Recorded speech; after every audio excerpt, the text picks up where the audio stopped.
Hey, terlalu. Oke, assalamualaikum warahmatullahi wabarakatuh. Balik lagi sama gue Armen di sini. Jadi gue mau ngobrol lagi lanjutan dari yang kemarin ya, buat video YouTube gue. Gue di sini ngobrolin tentang cinta ya, sesuai yang kita bahas kemarin. Ya kita coba bahas tentang gimana cara menyayangi orang-orang di sekitar kita lah ya, apalagi dengan sekarang adanya virus corona ini ya. Mudah-mudahan teman-teman semua tetap terjaga dari virus dan tetap sehat selalu lah, intinya jangan keluar rumah kalau nggak penting-penting banget, tetap dijaga kesehatannya ya. Oke, jadi kemarin udah lumayan banyak ya yang nanya di Instagram tentang cinta. Oke, jadi pertama mau oh ya, ini bakalan nggak ada editing lagi ya, kayak yaudah buat ngobrol aja gitu, jadi sedikit editing. Jadi kayak langsung gue bikin video langsung gue upload aja. Terus ini juga kayaknya bakal agak lama ya, nggak apa-apa ya. Oke, jadi buat yang pertama dari ini yang ini yang apa namanya, yang nulis nggak jelas, nggak gue sebutin ya, kayak banyak banget yang kayak dari Ika, apa namanya, siapa namanya yang anak Jakarta kuliah di Tera, siapa sih, Higher Chef, siapa sih Higher Chef, siapa sih, lupa gue. Higher Chef, nama lu siapa sih? Higher Chef nggak tahu lah, itulah pokoknya. Habis itu si Anin tuh nggak jelas, kamu love aku nggak. Oke, pertama dari Nabila AAMGH, cara paling ampuh buat ngobatin kangen ke pacar yang udah meninggal. Damn, this is so dark. Jadi gini, ketika kamu punya pacar dan kamu ditinggal meninggal itu rasanya, gue nggak tahu ya karena gue belum pernah ya, tapi gue coba jawab aja gimana cara ngobatin rasa kangen yang paling ampuh. Pertama, ketika lu pacaran, lu kan udah melakukan banyak hal nih bareng-bareng. Di setiap hari lu, di setiap jam lu, pasti ada sesuatu yang itu tuh menciri khaskan lu dengan pacar lu. Gue juga kayak gitu, jadi gue masih sering keinget nih setiap hari. Gue misalnya lu makan, nah di saat lu makan tuh pasti ada sesuatu yang keinget tentang dia. Misalnya lu lagi makan dan tiba-tiba lu dijorokin sendok di hidung lu misal kayak gitu. Nah, hal-hal yang kayak gitu tuh yang bikin kangen banget kan. Nah, cara ngobatin kangennya ya udah lu kayak coba ikhlasin, lu berdoa buat dia, buat ketenangan dia di alam sana, dan lu tanemin di diri lu sendiri bahwa ya udah, kalau misal dia udah diambil, kalau dia udah diambil sama Allah, ya udah berarti Allah lebih sayang dia gitu. Allah lebih tahu apa yang terbaik buat dia. Mungkin emang kita bukan jodohnya dia, dan lu bakal dapet yang lebih pantas lagi di mata Allah gitu. Jadi kalau emang udah meninggal, ya udah ikhlasin. Gue cuma bisa bilang ikhlasin sih. Buat cara ngobatin kangen paling ampuh tuh ya menurut gue ikhlasin aja gitu, karena ya udah kan, udah, yang penting jangan dilupain dan tetap dikenang bahwa itu tuh pernah menjadi seseorang yang spesial dalam hidup lo gitu. Gue nggak ngerti soalnya gue belum pernah. Oke, kemudian yang selanjutnya ada dari Loveintan YDKWMN _ Man, what do you think about people yang belum pernah pacaran sama sekali? Belum pernah pacaran sama sekali berapa lama nih? Kalau Lopin tuh berapa tahun sih, Lopin 19 ya? 19 tahun. Buat orang yang belum pernah pacaran selama 19 tahun sama sekali, gue akuin lu hebat. Antara hebat dan gak laku. Ya jadi kalau orang nggak pernah pacaran kan kayak gitu kan, antara emang malas pacaran dan dia nggak laku-laku gitu. Kemudian selanjutnya first love dari Arbiaela _ first love yourself. Apa sih lu promosi albumnya BTS anjir, love yourself? Nggak jelas ini. Dari Achan TW. What did you expect from love? What did I expect from love? Oke, love. Gue mengexpect love itu adalah sesuatu yang bikin hidup kita nyaman.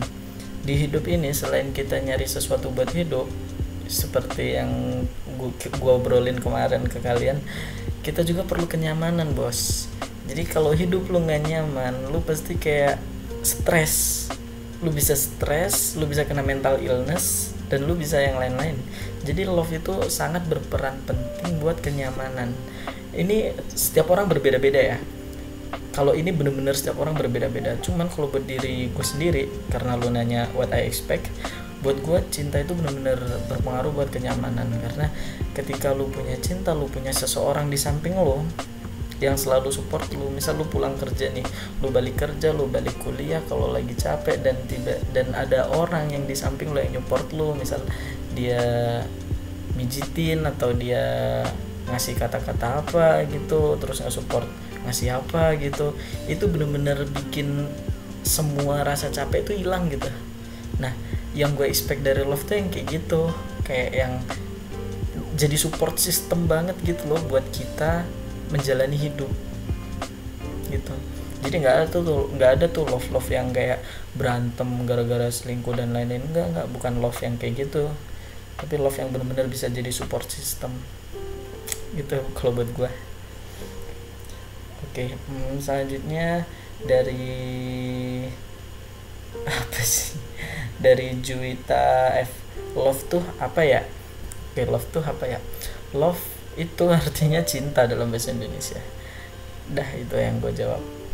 Apa sih love itu apa ya? Love itu cinta lah, terserah lu mau deskripsiin apa, tapi menurut gue love itu balik ke tadi, love itu kenyamanan. Kemudian dari Damayanti _ Dea, terus dari Intan Monica juga nih, sama nih pertanyaannya, cinta beda agama. Oh, Dea nih. Cinta beda agama. Cinta beda agama gue pernah ngalamin ya, gue pernah ngalamin cinta beda agama. Jadi untuk di usia kita yang sekarang, cinta beda agama tuh it's okay di usia kita untuk menjalani cinta beda agama, karena perjalanan kita untuk menuju jenjang pernikahan itu masih sangat lama. Jadi kita bisa prepare kita punya waktu banyak banget buat prepare, bahwa ketika kita emang benar-benar udah serius mau nikah, itu kita tuh rela nggak ngelepasin salah satu religion kita, dari yang religion A pindah ke religion B, itu udah benar-benar siap belum? Nah, itu untuk usia kita yang sekarang, kita punya waktu kurang lebih berapa sih? 4 tahun ya idealnya ya. Gue 4-5 tahun lagi lah ya. Nah, 4-5 tahun itu masih sangat cukup buat mempersiapkan. Jadi ketika lu udah ngejalanin 1 tahun nih, misal relationship yang beda agama, nah setelah 1 tahun lu jalanin dan ternyata lu nggak bisa nih buat pindah agama, ya udah lu bisa akhiri di situ gitu, karena sesuatu yang dipaksakan juga nggak baik. Kalau misal lu cinta beda agama untuk saat ini, ya udah lu ambil aja kenyamanannya, kayak kenyamanan dia, kenyamanan dari elu, dan kenyamanan lain yang itu masih belum terlalu berdampak pada perbedaan agama lu berdua. Tapi ketika lu udah mepet usia nikah, itu cinta beda agama tuh kayak terlalu riskan gak sih? Menurut gue terlalu riskan sih kalau mepet nikah tapi menjalani cinta beda agama, karena bener-bener cinta beda agama nih butuh step yang panjang buat bener-bener meyakinkan diri apakah sudah siap untuk berpindah agama atau belum gitu, karena agama tuh bukan sesuatu yang bisa dimainkan. Anjay, udah mau 10 menit. Oke, udah mau 10 menit ya. Jadi di sini udah gitu aja buat pertanyaan kalian. Di sini gue mau ngomong tentang, di awal tadi gue udah bilang gue mau bahas tentang spirit love ya, menyebarkan cinta. Oke, karena di sini juga lagi genting corona ya, hashtag di rumah aja. Sekarang gue mau ngobrol tentang about coronaviruses. Oke. Guys, please stay at home. Oke. Jadi gini, gue kasih tahu lo. Di ini gue mengulang kembali kata-kata yang gue dapatkan dari seseorang yang menurut gue kata-kata ini bagus gitu buat disebarkan ulang gitu. Gini. Sekarang kondisi manusia itu ada 5 kondisi manusia. Yang pertama tuh ada karyawan kantoran yang harus bekerja karena perusahaan nggak ngasih regulasi khusus buat libur corona. Kemudian yang kedua ada orang yang memang harus bekerja kalau nggak kerja dia nggak makan, contohnya ya abang ojek online gitu dan yang lain-lain. Yang ketiga itu orang nolep yang emang sama sekali nggak pernah keluar rumah, so they just don't give any fucking damn things to this pandemic situation. Oke. Kemudian yang keempat itu ada orang yang memang bisa untuk menahan diri di rumah dan mereka nggak keluar rumah, mereka nurut itu. Kemudian yang kelima ini adalah tipe yang paling kampret, orang yang sebenarnya bisa buat nahan di rumah tapi masih aja ngeyel buat keluar rumah. Contohnya buat nongkrong lah, buat anak-anak muda zaman sekarang ya nongkrong. Boy, please lah, nongkrong buat apa sih? Nongkrong lu ngapain? Paling nongkrong juga lu mainan HP.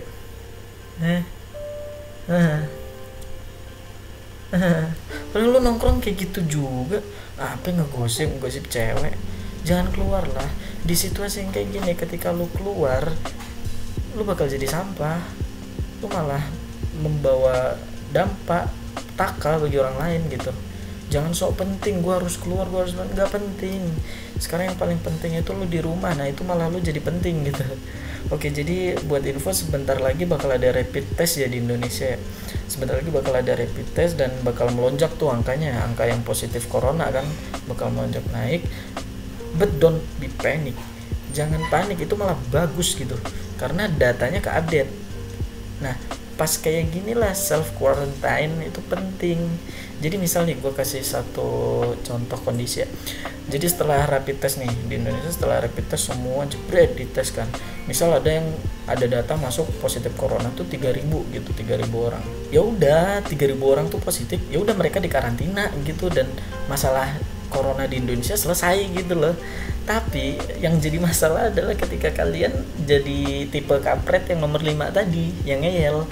Jadi misalnya ada manusia A, manusia B. Nah, ketika rapid test, manusia B ini dia masuk ke dalam 3.000 yang kena corona tadi. Dan lu adalah si manusia A nih. Nah, terus lu masih ngeyel keluar, misal lu nongkrong, kemudian lu ke Indomaret beli minum dah apa dah. Nah, terus lu ke Indomaret beli minum, lu ngasih duit, dapat kembalian duit lu ini kita nggak tahu itu duit siapa tadinya. Bisa jadi ini duit si B yang kena corona tadi. Dan ketika lu ambil duit, corona tuh nempel di sini, bos. Nah, ketika lu nempel, lu balik ke tongkrongan, lu sebarin dah itu, lu jadi carrier, lu sebarin semua virus corona ke teman-teman lu balik kos, lu sebarin ke anak-anak kos, ke ibu kos. Atau mungkin kalau lu di rumah, lu balik, lu sebarin ke keluarga lu. Bahkan nanti adik lu yang umur 5 tahun yang masih unyu-unyunya itu kena juga. That's the point, okay? Jadi gitu, permisalan kondisi lah dari gua ya.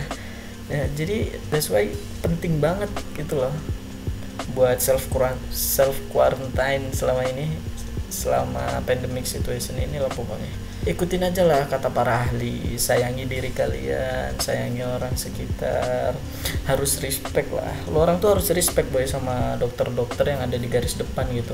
Soalnya mereka yang benar-benar bertanggung jawab buat ngadepin orang lain yang kena corona. Sementara lu cuma disuruh di rumah, lu katanya mageran, ya udah di rumah lah gitu loh.